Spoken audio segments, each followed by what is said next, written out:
grito de alívio dos torcedores.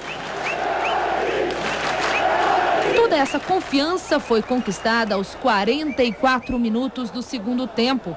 Tranquilidade e alegria por causa de um comprimidinho chamado Dairo.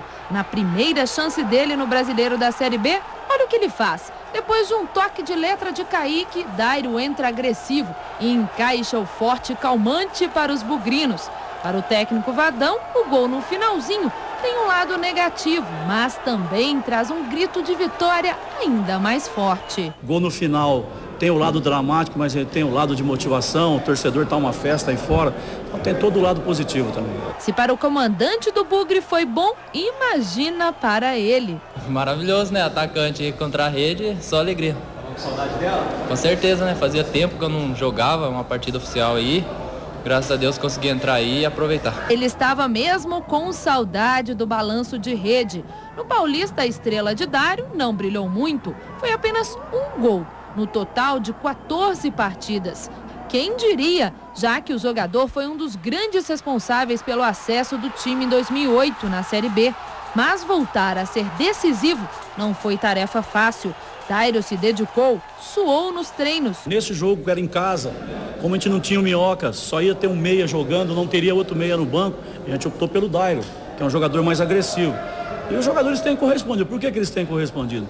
Porque eles têm se preparado para corresponder. É, boa fase para o time, boa fase também para o elenco. O ressurgimento de Dairo é a prova de que Vadão está de olho em tudo, inclusive em outras pratas da casa. Todos os jogadores têm se empenhado e têm ficado à disposição. Toda vez que a gente solicita, eles têm dado conta do recado.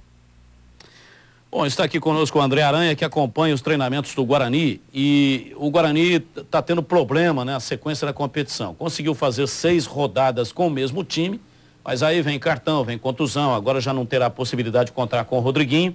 Quem é que vai jogar no lugar do Rodriguinho, hein, Aranha? Olha, Batista, provavelmente o Minhoca, né? Porque o Minhoca não pôde jogar na partida da última terça-feira, porque estava suspenso pelo 3º cartão amarelo, e com isso será mantido o Adriano Gabiru.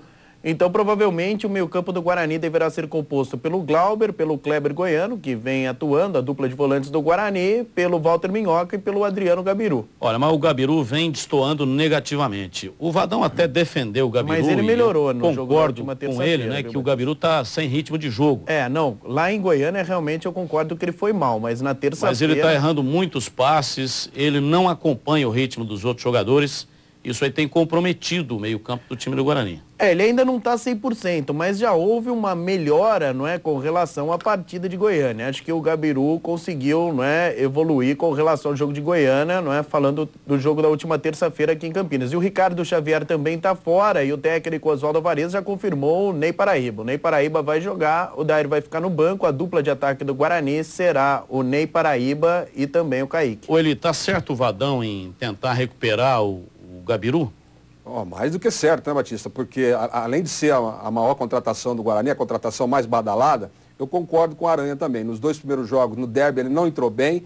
Lá em Goiânia, ele também não foi bem. Mas nesse jogo, ele já melhorou. E ele só vai adquirir ritmo jogando. E é oportunidade, porque não pode jogar o Rodriguinho, joga o Gabiru e o Walter Minhoca. Eu acho que está de bom tamanho. E o Gabiru tem tudo para dar uma melhorada com a sequência de jogos.